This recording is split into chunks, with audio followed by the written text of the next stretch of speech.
Drunk fans will be sent to special zones to sober up, says Qatar World Cup boss. Turning the World Cup into a platform of political statements is wrong for football, Nasser Alkhater told Sky News.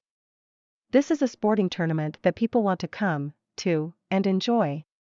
Qatar's World Cup chief has told the English and Welsh FAs to focus on their teams rather than demanding compensation for migrant workers, and revealed that drunk fans will be sent to special zones to sober up, in a wide-ranging interview in Doha.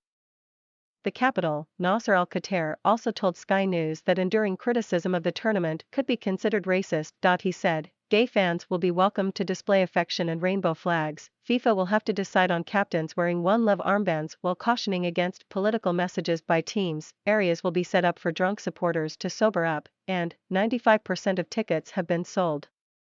The Middle East's first World Cup opens on November 19, the culmination of a 12-year journey since Qatar won a widely tainted vote by FIFA, football's international governing body. In that time, Mr. Al Khater has risen to chief executive of the Supreme Committee overseeing Qatar's planning and has been in the firing line of criticism. A group of European countries, including England and Wales, has spent the World Cup build-up highlighting concerns about the suffering of migrant workers and claimed inadequacies in Qatar's compensation funding.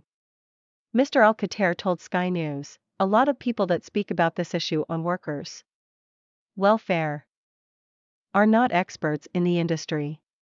And they're not experts in what they're speaking about.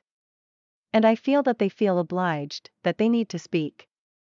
I think they need to really read and educate themselves a little bit more about what's happening on the ground in Qatar. A UEFA working group on labor rights in Qatar held talks at FIFA HQ in Switzerland on Wednesday.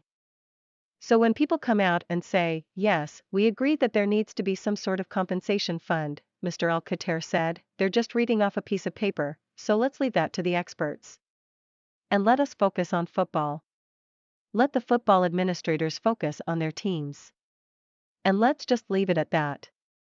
Although World Cup organizers insist there have only been 3 work-related deaths at stadiums, concerns linger that more migrant workers died on wider infrastructure work across Qatar, as every fatality is not fully investigated.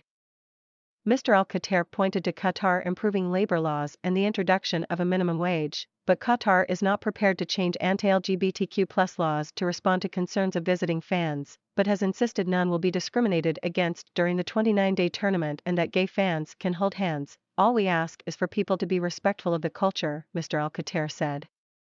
At the end of the day, as long as you don't do anything that harms other people, if you're not destroying public property,